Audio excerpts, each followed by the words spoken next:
सोमवार के दिन जो अमावस्या पड़े वो सोमती अमावस्या कहलाती है। क्या करना पड़ता है उस दिन? पीपल के पेड़ की परिक्रमा करो या तुलसी की परिक्रमा करो या पूजन करो, पाठ करो, कुछ भी करो, पर सोमती के दिन दान करो, पुण्य करो, सत्कर्म करो, भजन करो। तो सोमती अमावस्या का विधान इतना शास्त्र क्यों कहता है कि सारी अमावस्याओं में प्रबल सोमती अमावस्या, शनिचरी अमावस्या से भी बड़ी अमावस्या सोमती कहलाती है। हमारा जितने भी ग्रह, सारे ग्रह चंद्रदेव के साथ मिलकर भगवान शंकर की आराधना में डूबते हैं, और भगवान शंकर की आराधना में डूबते हैं तो उस दिन जो किया हुआ दान पुण्य सत्कर्म है वो हमारे, आप लोगों को मालूम होगा, पितरों की 3 गतियां, पितर, आहुत, वासुक। कितने? 3। गर्भ में जो चले गया आहुत है, कुमारी अवस्था में गया जिसकी शादी नहीं हुई, आहुत।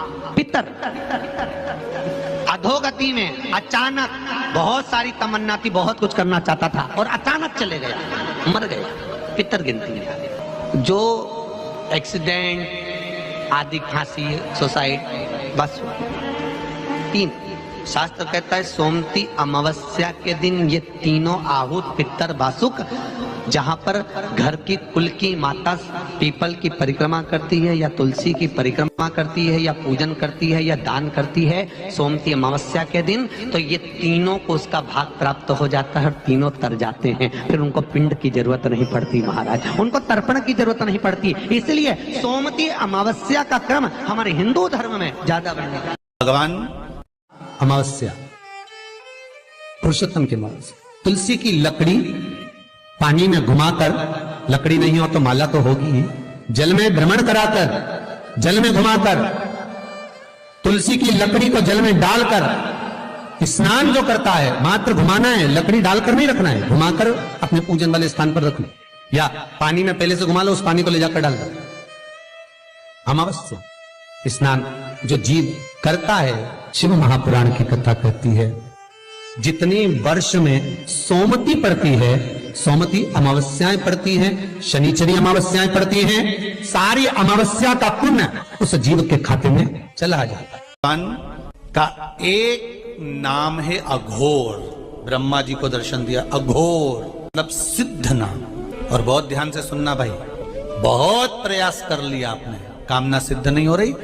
1 लोटा जल, एक जल का पात्र लीजिए, उस जल के पात्र को लेकर उसमें थोड़ा सा लाल चंदन डालकर बेलपत्री के वृक्ष के नीचे और देवादिदेव महादेव को चढ़ाना प्रारंभ कर दीजिए। उसके बाद में 1 लोटा जल स्वच्छ फिर शिव जी को चढ़ाओ। श्री शिवाय नमस्तुभ्यं बोलकर आपकी कामना कहकर भगवान शिव पर अघोरेश्वर महादेव का नाम लेकर आप चढ़ाना प्रारंभ करिए। बाबा आपका कार्य 3 महीने के अंदर पूर्ण कर दे। निवेदन है, आप एक पात्र जल जिसमें पीला चंदन, पात्र के जल में एक कलश में जल लीजिएगा, उसमें पीला चंदन घोल लीजिए। पीला चंदन घोलकर उसमें थोड़ी सी काली मिर्ची पीस कर मिला लीजिए। काली मिर्ची को पीस कर डाल दीजिए और उसमें 7 बेलपत्र उसके अंदर डाल दीजिए। 7 बेलपत्र के साथ में 7 वृक्ष के पत्ते, कोई भी वृक्ष जो आपके पास में हो, 7 वृक्ष के पत्ते उस कलश में डाल दीजिए।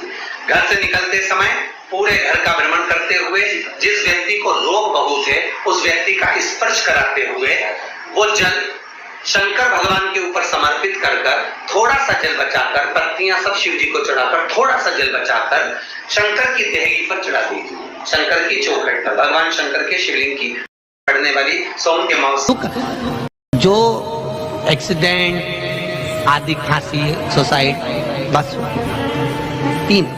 शास्त्र कहता है सोमती अमावस्या के दिन ये तीनों आहुत, पितर, वासुक, जहां पर घर की कुल की माता पीपल की परिक्रमा करती है या तुलसी की परिक्रमा करती है या पूजन करती है या दान करती है सोमती अमावस्या के दिन, तो ये तीनों को उसका भाग प्राप्त हो जाता है और तीनों तर जाते हैं। फिर उनको पिंड की जरूरत नहीं पड़ती महाराज, उनको तर्पण की जरूरत नहीं पड़ती। इसलिए सोमती अमावस्या का क्रम हमारे हिंदू धर्म में ज्यादा बढ़ेगा। स्वयं गुरु बाबा कहते हैं, राम सुनो, यदि कोई आरती में, पूजन में, घर में एक कपूर का टुकड़ा आरती के बाद में जब समर्पित करेगा तो उसको अश्वमेध यज्ञ का पुण्य प्राप्त हो जाएगा। अश्वमेध यज्ञ के पुण्य को पाने के लिए कपूर का टुकड़ा आज भी आरती में जलाया जाएगा, आज भी एक कपूर का टुकड़ा सुख का। इसीलिए हमारे यहाँ शास्त्र कहता है महाराज, जब आपको घर में अगर ऐसा लगने लगे कि 15 दिन से बहुत बेचैनी है, बहुत दुख तकलीफ लग रही है, कोई ना कोई बीमार पड़ रहा है, कुछ ना कुछ तकलीफें लग रही है, तो एक पीपल का पत्ता ले लो, उसके ऊपर एक कपूर का टुकड़ा ले लो, सारे घर में घुमाकर उसको दरवाजे के बीच मध्य में जलाकर रख दीजिए, थोड़ी सी देर जला दीजिए। 20 से 25 मिनट के अंदर मकान में एनर्जी वापस आ जाएगी, उस भवन में एनर्जी वापस प्राप्त हो जाएगी। अमावस्या के दिन आपको लगता है कि हमारे पूर्वजों का उद्धार नहीं हुआ, हमारे पूर्वजों का कल्याण नहीं हुआ, कहीं अधोगति में कोई चला गया है, उसका बस एक बार, रोज नहीं जरूरत है, प्रतिदिन जरूरत ही नहीं,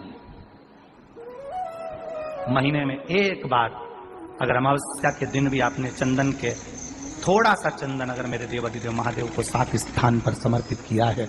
अशोक यहाँ पर वर्णन कर रही है, मैना, धन्य और कला की कथा कह रही है। तीनों ने सनकादि ऋषियों से मांगा। चंदन भगवान को अति प्रिय होता है और चंदन ही एक ऐसा होता है जो पितरों को भी प्रिय होता है, जिसका स्पर्श मात्र लगने से पूर्वजों का कल्याण हो जाता है। वो चंदन का 7 स्थान शिवलिंग के बताए हैं, जहां पर भूल से भी अगर कोई चंदन की उंगलियां लगा देता है, 7 स्थान ऐसे हैं जहां चंदन की मात्र उंगलियां लगा देने से ही शिव पितृलोक के पितरों को मुक्ति प्रदान करके वैकुंठ लोक का निवास देते। और वो 7 स्थान जो चंदन के बताए गए, पहला भगवान देवाधिदेव महादेव के शिवलिंग पर चंदन का लेपन, समझ लेना जरा बहुत अच्छे से। आपको लगता है स्वप्न में कोई मुर्दे दिख रहे हैं, या कोई जल रहा है, या कोई मर रहा है, या कोई चला गया है, ऐसा भय लगता है, बच्चों को मानी भेजूंगी ऐसा हो जाएगा, पति को मानी भेजूंगी ऐसा हो जाएगा, कोई हमारे कोई गलत तो नहीं कर रहा है, आपको लगता है। 7 स्थान चंदन के बताएं महाराज। पहला शिवलिंग, दूसरा जहां गणेश जी का स्थान है, मालूम है ना सबको, जम के बोलो जरा, मालूम है ना सबको, जहां गणेश जी का स्थान है वहां अलग से गणेश जी बैठे, वहां नहीं। शिवलिंग में जलाधारी के ठीक सामने राइट में गणेश, लेफ्ट में कार्तिकेय, बीच में अशोक सुंदरी। तो पहला चंदन बाबा के शिवलिंग पर, दूसरा गणेश जी पर चंदन की उंगली, तीसरा षडानंद कार्तिकेय पर चंदन की उंगली, चौथा अशोक सुंदरी पर चंदन की उंगली, पांचवा जलाधारी पर चंदन की उंगली, छठा जो शिवलिंग का जल बह रहा है इसके ठीक विपरीत की ओर चंदन की उंगली, और 7वां चंदन नंदी के मस्तक के ऊपर जो 2 सींग लगे रहते हैं उस पर चंदन की उंगली। ये कब लगाई जाती है? या तो अमावस्या के दिन आपको लगता है कि हमारे पूर्वजों का उद्धार नहीं हुआ, हमारे पूर्वजों का कल्याण नहीं हुआ, कहीं अधोगति में कोई चला गया है, उसका बस एक बार, रोज नहीं जरूरत है, प्रतिदिन जरूरत ही नहीं, महीने में एक बार अगर अमावस्या के दिन भी आपने चंदन के थोड़ा सा चंदन अगर मेरे देवाधिदेव महादेव को 7 स्थान पर समर्पित किया है। अशोक यहाँ पर वर्णन कर रही है, मैना, धन्य और कला की कथा कह रही है। तीनों ने सनकादि ऋषियों से मांगा। चंदन भगवान को अति प्रिय होता है और चंदन ही एक ऐसा होता है जो पितरों को भी प्रिय होता है, जिसका स्पर्श मात्र लगने से पूर्वजों का कल्याण हो जाता है। वो चंदन का। आपके घर में पितृदोष है, आपको ऐसा महसूस होता है,